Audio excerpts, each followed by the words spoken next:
संस्कारधानी नागरिक राजनांद गांव में आज छत्तीसगढ़ सरकार के 1 साल सुशासन पर जिले के किसानों का सम्मेलन आयोजित किया गया। इस सम्मेलन में कृषक उन्नति योजना के कृषि संगोष्ठी का आयोजन, गांव में किसानों का सम्मेलन, गांव में छत्तीसगढ़ सरकार के 1 साल सुशासन पर जिले के किसानों का सम्मेलन आयोजित किया गया। इस सम्मेलन में कृषक उन्नति योजना के लाभ किसानों को सम्मानित किया गया। कृषि का आयोजन भी किया गया, इसमें किसानों को उन्नत करने के लिए प्रेरित और प्रोत्साहित किया गया।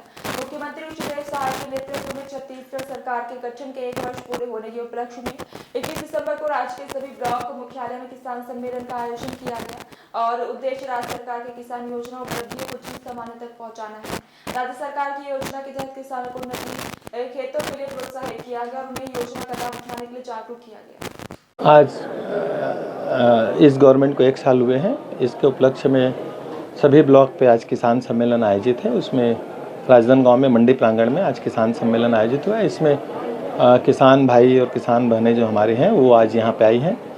तो खेती किसानी में क्या क्या उन लोगों को हम लोग शासन की कौन कौन सी योजनाएं हैं, उन योजनाओं का किस तरह से उनको लाभ दिया जाना चाहिए, किन लोगों को क्या लाभ मिल रहा है आगे और कैसे किसानों को खेती किसानी में बेहतरी हो, इसके लिए ये सम्मेलन है। और इसमें हार्टिकल्चर, एग्रीकल्चर, वेटनरी, पशुपालन और जो भी एलाइड चीज़ें हैं, लीड बैंक मैनेजर भी यहाँ पे हैं। तो किस तरह से हम किसानों को और बेहतर उनको और बेहतर सुविधा दी जा सके, इसके लिए ये सम्मेलन आयोजित है। और इन 1 सालों में किसानों को क्या सुविधाएं मिली और आगे कैसे और सुविधाएं मिलनी हैं, उसको लेकर के ये सम्मेलन आयोजित है और बहुत बढ़िया सम्मेलन है। इसमें माननीय जनप्रतिनिधि भी शामिल हुए हैं।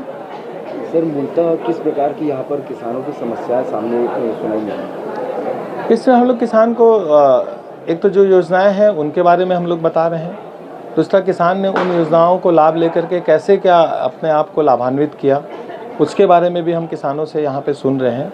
और अगर किसी किसानों को किसी उन योजनाओं से कहीं कोई तकलीफ है, उनको भी हम लोग जानने की कोशिश कर रहे हैं। सर, किसान अधिकतर धान गेहूँ होते हैं, उसके बाद पशुपालन किस तरह से मोटिवेट करें?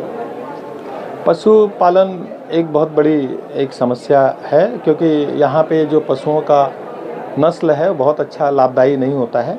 तो उसके लिए भी वेटनरी डिपार्टमेंट के माध्यम से आज बताया गया है कि किस तरह से हम बेहतर नस्ल की पशुओं का हम उपयोग करें, कैसे हम अपने पशुओं के नस्ल को हम सुधारें ताकि वो बेहतर उपयोग हम लोग उनका कर सकें। आज कृषि उपज मंडी प्रांगण राजनांदगांव में शासन के 1 वर्ष पूर्ण होने पर कृषि, उद्यानिकी, पशुपालन, मत्स्य पालन, सहकारिता विभाग के अंतर्गत संचालित योजनाओं में जो उपलब्धि प्राप्त हुई है उसके विषय में कृषकों को अवगत कराया गया है और योजनाओं में जो प्रावधानों के अनुसार कृषकों को अधिक से अधिक कैसे लाभ लेना चाहिए उसके बारे में व्यापक प्रचार प्रसार किया जा रहा है। सर, धान के साथ साथ पशुपालन को प्रोत्साहित कर रहे हैं। ये विदित है कि पशुपालन के बगैर कृषि एक अधूरा उद्यम है और आज की जो आवश्यकता है, विशेषकर पशुधन से जो बाई प्रोडक्ट गोबर है, गोमूत्र है, उसमें मूल्य प्रवर्धन करके वर्मी कंपोस्ट और जैविक कीटनाशक वगैरह बनाने की जो विधा है उसको किसानों को बताया जा रहा है। आज आप लोगों ने सुना होगा परंपरागत कृषि विकास योजना, जैविक खेती मिशन योजना, तो ये इसके अभिन्न अंग हैं और इसकी भी पशुपालन की एक महत्वपूर्ण भूमिका है। सर, आप उस किसानों को संबोधित कर रहे हैं। आज यहाँ पर जो किसान सम्मेलन है वो किसानों को मोटिवेट करने के लिए है। एक दूसरा, साल भर के अंदर किसानों के हित में जो हमारी सरकार ने या इसके पहले जो हमारी सरकार ने काम किया किसानों के लिए, उसको लेकर के है।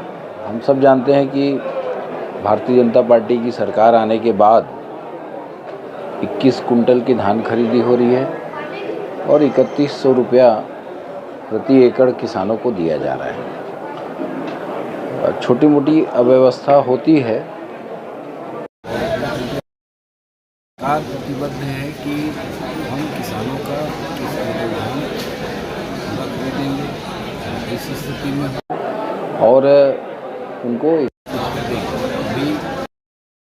राशि जारी की जा रही है। एक मुश्त समर्थन मूल्य से ऊपर की जो राशि है वो सरकार को देने के लिए सरकार देता है, इसमें कहीं कोई कराई नहीं है। कुछ लोग किसानों के बीच में भ्रम फैलाने की कोशिश कर रहे हैं। जिन लोगों के शासनकाल में आज तक 2 साल के बाढ़ आने का पैसा नहीं मिला है, तो आज बाढ़ आने का सवाल उठता है, तो उठाने की जरूरत नहीं है।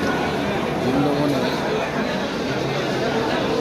मिलर्स को 120 रुपये दिया, उसको हमारी सरकार 80 रुपये दे रही है। वो स्पष्ट करता है कि पारदर्शी सरकार कौन है। आखिर जब 80 रुपये में मिलर्स तैयार हैं तो ऐसी क्या वजह थी कि 5 साल पहले मिलर्स को 120 रुपये देने की सरकार ने निर्णय किया। इसका मतलब ये है कि इसमें खुला भ्रष्टाचार हुआ और इसकी जांच भी हो रही है। बाकी किसानों के प्रति सरकार की जो प्रतिबद्धता है वो समय अनुसार पूरा होगा।